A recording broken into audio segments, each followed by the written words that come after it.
E se isso acontecer, nós estamos ferrados em 2026. Eu estava vendo o Guga Chakra dizendo exatamente isso aqui. Tarifas impostas por Trump foram feitas de maneira amadora. Isso assusta. Não é que é um plano de governo bem elaborado, é amador. E isso, claro, gera esse temor no futuro do comércio global. Os Estados Unidos perdendo respeito. Tadinho do Guga. Vou até mandar esse corte para o Guga, porque tem que explicar. Isso é o oposto de um plano amador. Isso é algo que o Scott Bessent discute. Procurem aí tudo que o Scott Bessent já escreveu a esse respeito há muito tempo. E eu fico meio abismado, porque eu considero o Guga um cara honesto. Pode nem sempre ter as melhores análises, vamos dizer assim, mas eu considero ele um cara honesto. Eu acho que ele não sabe qual é o plano. E eu acho que ele não sabe qual é o plano porque não sai na CNN, não sai no New York Times, e, consequentemente, a grande mídia do Brasil não vi um veículo explicando. Todos eles como se o Trump estivesse agindo de improviso, de pirraça. Então, deixa eu dizer para vocês aqui, eu vou explicar, de vez em quando eu lembro que eu sou economista. Tudo isso é parte exatamente de um plano de reindustrialização dos Estados Unidos. Então, vamos para entender. Eu vou tentar explicar de maneira bem simples. A primeira coisa que acontece com essa tarifa é que o Trump vira e traz o mundo inteiro para sentar na mesa de negociações com os Estados Unidos. A Europa não aguenta uma tarifa desse tamanho. A economia europeia não aguenta. A economia americana representa 40% do consumo global, ou pelo menos 25% do PIB global. 40% do consumo, mas 25% do PIB. Então, existe uma situação muito desequilibrada hoje. Você pega a Austrália, né? A Austrália criou uma série de proibições de importação da carne bovina americana. Aí a União Europeia, desde 97, impede e proíbe a importação, né, ou exportação para eles, de carne de ave dos Estados Unidos. O Japão taxa o arroz americano absurdamente. E aí você pega qual é a tarifa dos produtos dos Estados Unidos aos produtos desses países. Nada, praticamente nada. Então, o que eu estou querendo dizer? O mundo inteiro cobra muito caro para as empresas americanas exportarem para esses países, e os Estados Unidos deixam que o mundo inteiro exporte para si, que é correto do ponto de vista do liberalismo econômico. Mas não é justo quando não há contrapartida. Então, no final das contas, pensa que você tem uma fábrica. Você quer fabricar uma canequinha escrita Make America Great Again. Você tem duas opções. Ou você constrói a sua fábrica dentro dos Estados Unidos, e eu já vou explicar quais são os outros problemas disso, e se você quiser exportar esse produto para a Europa, você vai pagar 40% do imposto, digamos assim. A sua canequinha, que você custou $1 para produzir, você vai chegar na Europa por R$1,40. Ou pense na situação oposta. Você vai pegar essa canequinha e vai produzir ela na Europa. E quando você quiser vender para a Europa, você não vai pagar nada. E quando você quiser vender para os Estados Unidos, você também não vai pagar nada. E ela vai chegar a $1 em vez de R$1,40. Aonde você fará a sua fábrica? Exato. Fora dos Estados Unidos.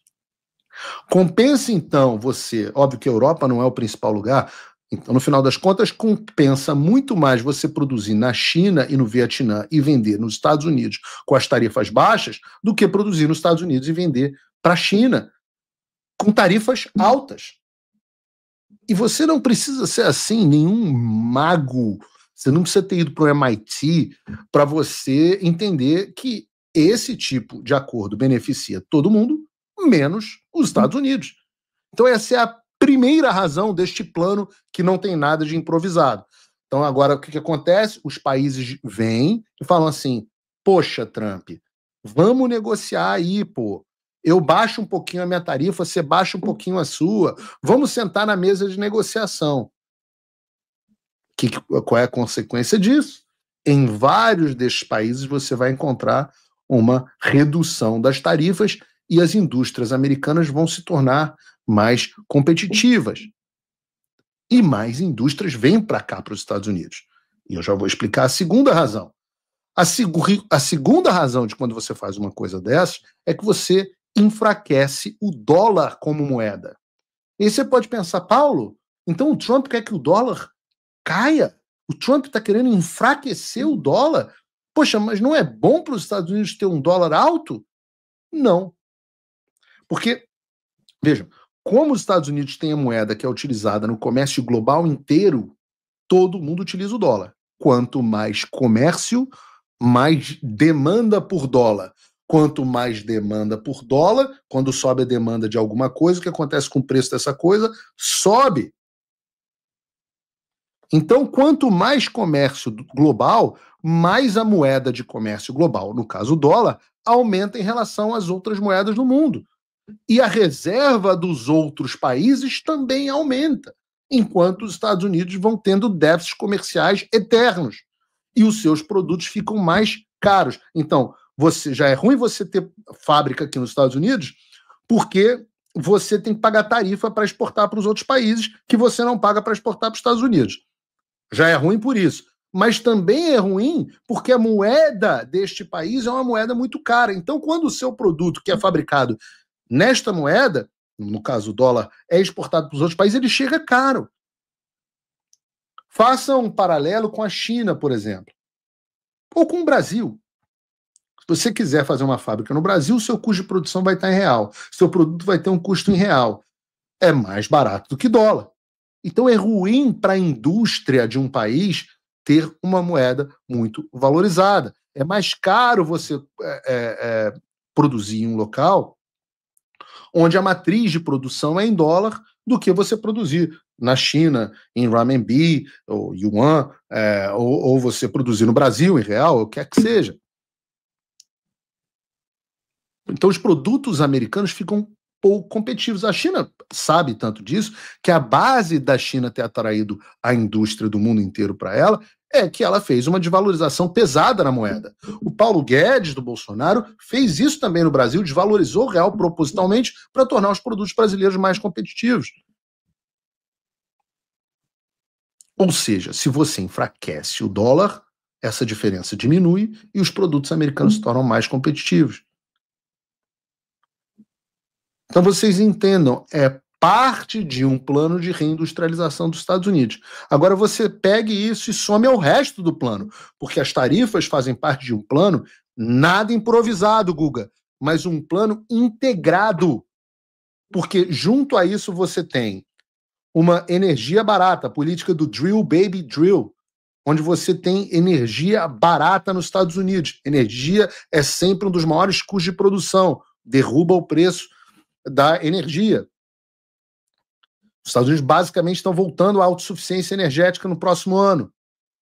Segundo, você tira uma série de legislações ambientais fajutas, burocracias e regulações que foram colocadas pelo Biden. Menos burocracia, menos custo, mais liberdade para a produção. Terceiro, o Trump está prometendo a maior redução de impostos da história dos Estados Unidos. Então a fórmula é essa: produto mais competitivo, energia mais barata para produção, menos impostos, tarifas equivalentes.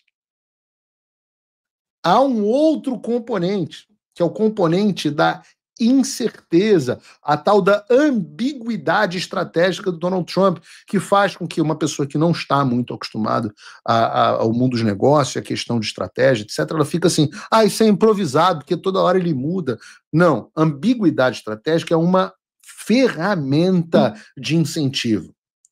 Porque se você tem uma indústria e o dono da indústria começa a pensar, será que vale a pena eu agora construir uma fábrica na China ou no Vietnã? O meu principal mercado são os Estados Unidos. Pô, será que vai ter tarifa? Pô, mas no final das contas, o que eu faço? Bom, qual é o lugar mais seguro para eu construir alguma coisa?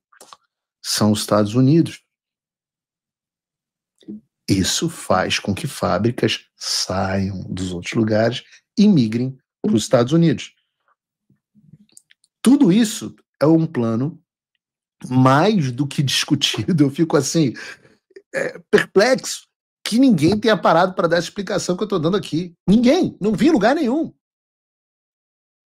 E por que o Trump quer reindustrializar os Estados Unidos? Por dois fatores muito interessantes. O primeiro fator é que isso traz de volta os empregos dos trabalhadores comuns, os trabalhadores de fábrica.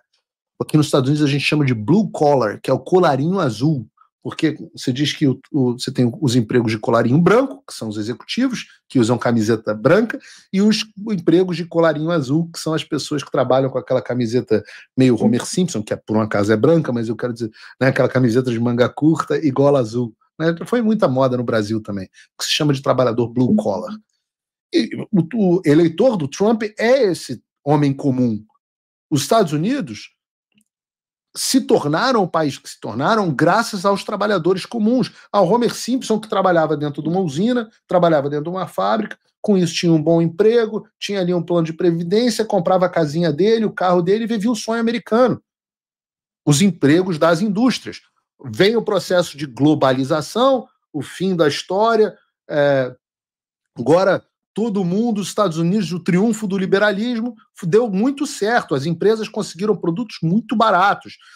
Foi uma maravilha para o consumo. Quem tomou na tarraqueta? O trabalhador comum. Esse trabalhador comum ficou puto, se revoltou contra o establishment, viu as empresas enchendo o rabo de dinheiro, viu o pessoal do Foro Econômico Mundial enchendo o rabo de dinheiro, e eles falaram, aqui, chega dessa história. Nasce daí o nosso movimento nacional populista das pessoas se revoltando contra o establishment. É para estas pessoas que este plano está sendo orientado.